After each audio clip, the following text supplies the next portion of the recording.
কিছুক্ষণ আগে পঞ্চদশ সংশোধনী মামলায় রায় দেয়া শেষ হলো এবং রায়ের ব্যাপারে আমরা খুবই খুশি, কারণ পঞ্চদশ সংশোধনীর মাধ্যমে বাংলাদেশকে যে একটা কর্তৃত্ববাদী শাসন ব্যবস্থার দিকে নিয়ে যাওয়া হয়েছিল সেটার আমরা বলবো সেটার অবসানের ক্ষেত্রে আজকে একটা গুরুত্বপূর্ণ মাইলফলক আমরা অর্জন করলাম। আমাদের আরও কাজ আছে সেটা অর্জন করার ক্ষেত্রে, তবে আজকে একটা গুরুত্বপূর্ণ মাইলফলক অর্জন করলাম।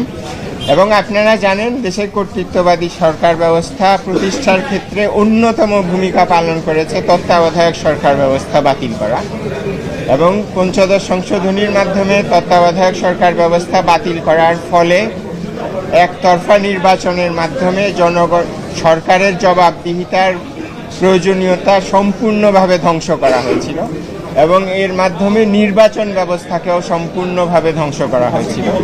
এবং যেহেতু নির্বাচন ব্যবস্থা ধ্বংস করা হয়েছিল তার ফলেই দেশে কর্তৃত্ববাদী ব্যবস্থা চালু হয়েছিল।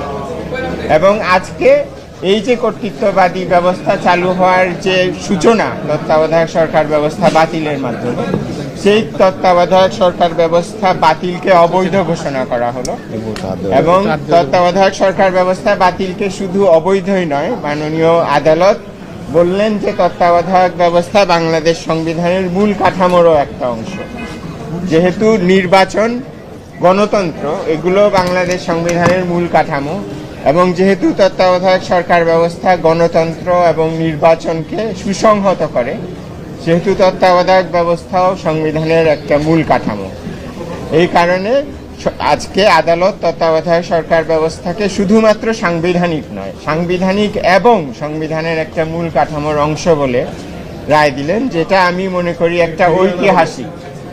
এটা ঐতিহাসিক এবং তত্ত্বাবধায়ক সরকার ব্যবস্থা ফিরে আসার ক্ষেত্রে সবচেয়ে বড় প্রতিবন্ধকতা আমি বলবো যে দূর হলো, যেটা ছিল পঞ্চদশ সংশোধনী।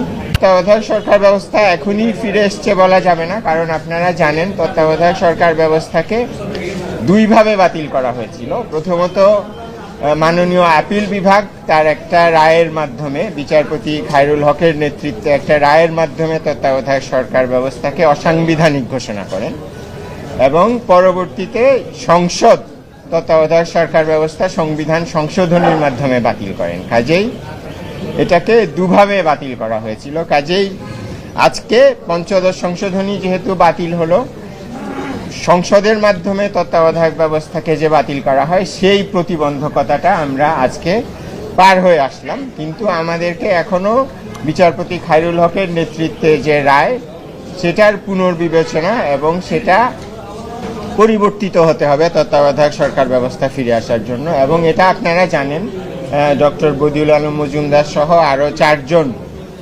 পিটিশনার একটা রিভিউ আবেদন দাখিল করেছেন মাননীয় আপিল বিভাগে, যেটা শুনানির জন্য আছে। এটা জানুয়ারির 3য় সপ্তাহে শুনানি হবে এবং ওই রিভিউ মামলা যদি আমাদের রিভিউ আবেদনকারীদের পক্ষে নিষ্পত্তি হয় তাহলে তত্ত্বাবধায়ক সরকার ব্যবস্থা ফিরবে।